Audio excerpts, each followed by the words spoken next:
Hey YouTube, it's Pace2K here, and today I got a brand new video here about Goga Bitadze. And I did a Nickel Alexander Walker video. I think it was my second video ever, and I wanted to do one about Goga because I am a Pacers fan, so I've been doing a lot of research about him, and he's definitely gonna be next up, bro. There's literally scouts out there who think he's gonna be like the next Nikola Jokic. Now I don't think he's gonna be that, obviously, because we have a lot of centers already. Well, not a lot of centers, but a lot of big men already. So he's obviously not gonna be a starter right away. He's not gonna have the opportunity that Jokic had, but I could definitely see him being a very, very nice piece, and I think he's next up, to be honest with you. So yeah, let's go and break down his game and also his life in general too. Yeah, let's get straight to it. So Goga did grow up in Georgia, and his dad was actually a professional basketball player, but he did have a career-ending injury, so he couldn't play anymore. But I'm sure that did play a fact into Goga actually playing at 6 years old, which is very impressive. But he was pretty tall for his age, so obviously the game came natural to him. Some players that he did look up to was actually Zaza Pachulia, who is also from Georgia, so that explains that. But a lot of people here don't really like Zaza because of his dirty plays, or so-called dirty plays, which is very reasonable, obviously. But I'm just saying, bro, he is from Georgia, so it's pretty obvious why he looks up to Zaza. And then, other more popular players that Goga looked up to was Paul Gasol and Shaq. Those are pretty obvious. Those were definitely some very good centers, during his childhood. So yeah, that explains that. And some more facts about him is he is 6'11", he is 245 pounds, and obviously he's also a center. So I do want to briefly talk about Goga's early playing years. So he did start out professionally in 2015, and I'm going to talk about this 2-year span during 2015 all the way to 2017. So he was bounced around the league a lot, and by the way, he did play at the ABA league and also the Basketball League of Serbia for Mega Basket. That's the team that he signed with, but he got bounced around the league a lot, and he wasn't actually part of the senior team. He was only part of the junior team, which is pretty much like a team B type of thing, and he wasn't really getting minutes like that. He was averaging some pretty decent stats and minutes, but like I said, he wasn't really getting much of an opportunity. And that's really when his game started to blossom after 2017. That's when his name just started blowing up all over the country, and yeah, that's pretty much what led him to being drafted by the Pacers today. But we are going to talk about his coming up as well. So during the 2017/18 season, Goga actually ended up coming back to the Mega team that I was talking about before, but this time he was actually part of the senior team, not the junior team like before. This time he actually got much more of opportunity to play. So during the ABA league, he actually played through 22 games. He averaged 12 points, 6 rebounds, and 2 blocks per game. And then right after that, he ended up playing in the Serbian league as well. He played through 12 games there, and he ended up averaging 16 points and 7 rebounds over there. So obviously he did really well that season, and he actually put his name up in the 2018 NBA draft, but he had a chance of literally going undrafted or just going in the second round. So he ended up actually withdrawing from the draft only 2 weeks before the draft started, and he ended up actually putting his name up in the 2019 NBA draft, and we obviously know how that went. He ended up going 18th to the Pacers, but we'll get to that later, and obviously it was the right decision. So after that, we have the 2018/19 season, which is pretty much when Goga Bitadze ended up going to the club that I can't really pronounce this name. I'll have it up on the screen, but this is actually a very, very good team in the Euro League, which is a league full of grown men, and it's probably the second biggest basketball league in the world. So it's definitely very impressive that he got there, and he did what he did. And yeah, during the 13 games that he played, he actually averaged 12 points per game, 6 rebounds, and 2 blocks, which, like I said, is very, very impressive. And he actually ended up winning the Rising Star Award, which is pretty much an award for the best player under 22 of the league. He also ended up going back to the mega team once again for the rest of the season, and he actually won the MVP of the league. So yeah, that just proves how good Goga really was this season.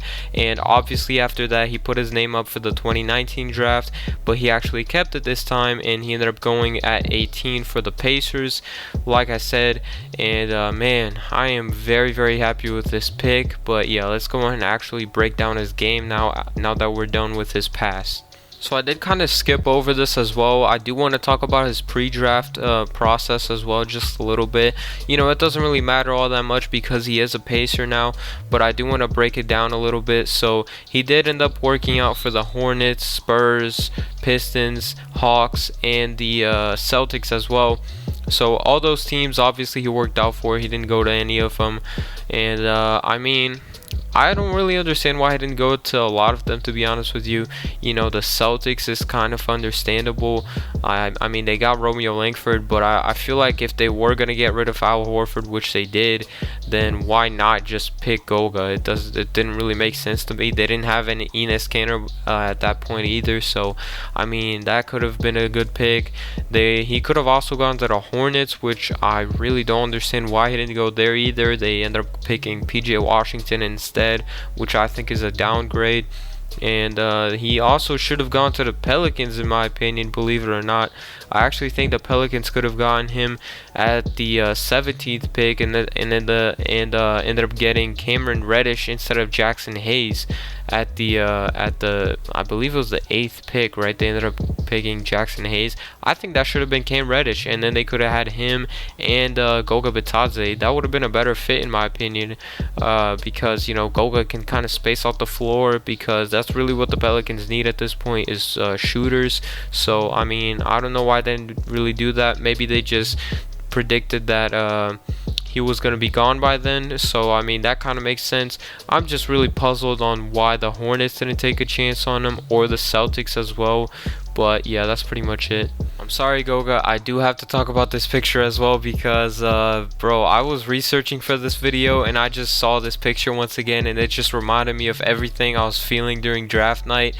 Man, like, this picture is just gonna be legendary if Goga actually turns out to be good, especially if Zion doesn't really turn out. You know, I hope he does, obviously, but it would just be legendary if, like, both of these two guys ended up being like the best of the draft class or something, and then we can look back at this picture later on. That would just be insane, bro. I hope that happens. I really do.